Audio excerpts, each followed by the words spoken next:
There's something that I've noticed. Some women find really great guys who establish a level of connection, commitment, and very much even establish the relationship. She could be seeing him for a year, maybe two, and it seems out of nowhere, he just ends things. And for a woman, it can feel like she's been blindsided. She had no idea that he was thinking about ending things. She had no idea where it's come from. Sure, you might have arguments here and there, but why end the whole thing? Now, for a lot of women, finding the guy that they want and being in a relationship is the first major hurdle. And that is true. That is the first major stride for us to take. But then they get into a relationship, and men can be susceptible to this as well. They get into a relationship and they think that the work is done. This mindset sabotages a lot of women and how they end up losing the man that they actually want. Often what happens in relationships, and this can definitely happen for both parties, and even though I'm mainly speaking to you women because I'm here to get you where you want to be in your love life, a lot of what I'm about to say and go through in this video also applies to men. But a lot of what happens is people make the effort in the beginning to show up in the greatest version of themselves. A guy will start dating a woman and she is alluring, she is attractive, she dresses nicely, she smells good, she's feminine, and she does all these things that make him go, wow, I really want to keep this woman around. And then a few months later, they get into a relationship, she gets the commitment that she wants from him, he shows his serious intention towards her, validates that he wants her, validates her emotions, her physical experience, and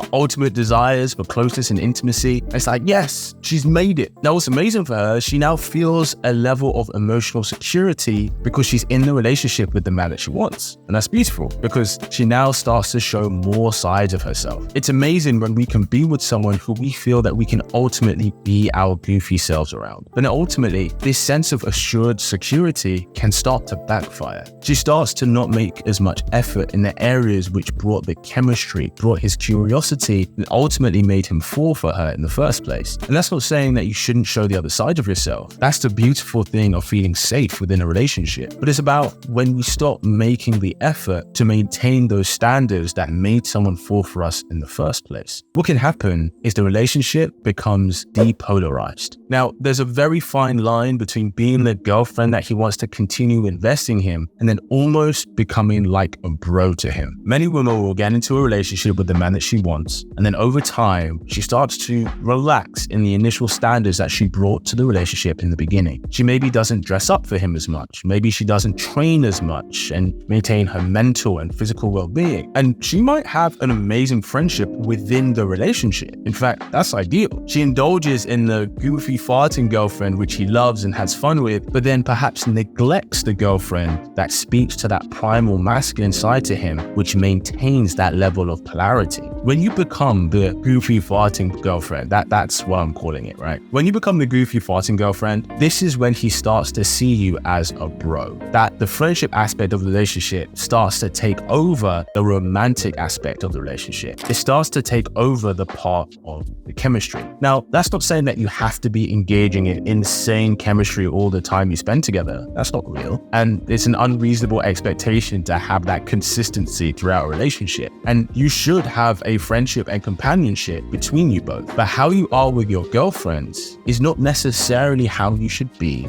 with your man. Maybe there are some really cute but gross things you can do with your girlfriends. We all have our little gross things, guys very much included. And this isn't even me saying that this can't ever happen with your man. But the danger is when this becomes the regular vocabulary of the dynamic that you have with him. This isn't me saying that you can't relax in your relationship and enjoy the benefits of feeling safe to be who you are, but it's really important to remember the woman that he fell for. It's really important to remember that the woman he fell for had a level of poise and elegance. The woman he fell for had standards for herself in her level of sexiness, and she made an effort to be desirable not just for him, but for herself in the world. And this is where for some marriages, especially of my generation, where many women want the wedding, but they don't want to be wives. And don't get me wrong, I'm not saying that every man out here is stepping up to be the best husband he can be. But the reason I say wives, because the desire for marriage has still maintained similar for women, whereas for men, it's gone down the past couple of decades. things. And it's like, when you get married, that's when the real work starts. It's not getting to the wedding day. The wedding day is the shoot of the gun of the race. It's like, now you're off. Now,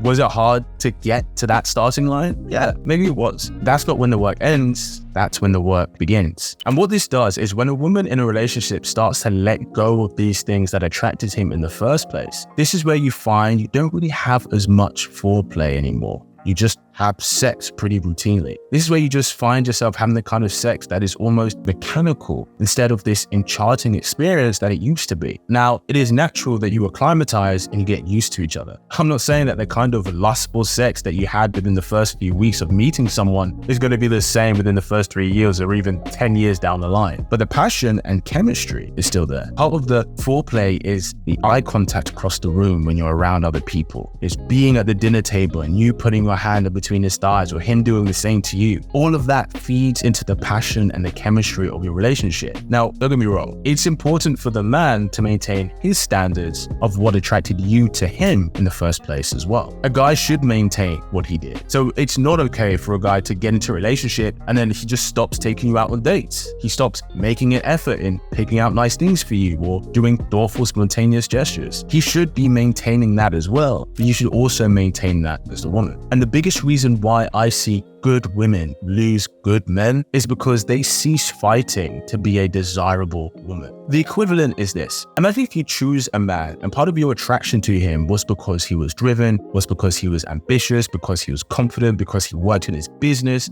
he trained in the gym regularly, he worked on his mind, his body and spirit, and he had a purpose. Then he gets into a relationship with you and then he starts to lack on his effort in his business. He starts to skip going to the gym. He starts to rest on his laurels. He's not as driven as he used to be. He's not as front-footed as he once was. You guys might be closer in terms of companionship and friendship. You may be more comfortable and have the security of that. But ultimately, that side of himself, that is the masculine side, is the thing that drew you in. And if you stop doing that, it is natural for your attraction and draw to him to wane over time. And it's exactly the same for the woman. There are times where you dressed up nice and you did your hair, where you went down on him on the sofa with the risk of your housemate walking in the front door, where you would stroke the back of his neck, where you would nurture him. All of these things is what makes a man want to continuously give to you generously as the woman in his life, as well as keeping a little bit of you slightly reserved for the other people in your life. And it's not because he wouldn't accept you. All of these things is what makes a man want to continue to give to you generously as the woman in his life, as well as you keeping a little bit of yourself slightly reserved for the other people in your life. And it's not because he wouldn't accept you, but it's because indulging in these other areas that speak to the broship too much can depolarize the relationship. And so if you're going to take anything away from this video, it's great to be comfortable, to be authentically who you are, as you should. But I want you to really take this one thing away with you. Your goal when you're in a relationship isn't to attract other people, but is still to be attractive to other people. And I'm not just talking about the physical. I'm talking about how you hold yourself, the energy you carry when you walk into a room, how you choose to present yourself to the world. You always want to be in a position where when you're out in the world, because of how other men may be looking at you, because of how you present yourself and the energy that you carry, you want him to always be looking at you from a third party and go, oh yeah, this is what drew me to her. And it's these moments that reinforce the chemistry and intentionality within relationships. When you have moments where your partner shows you something that reminds us, I don't want anyone else to have them but me. So if you're looking for a great guy to enter your life, then enroll in my Tame Your Man program below, where I show you how to do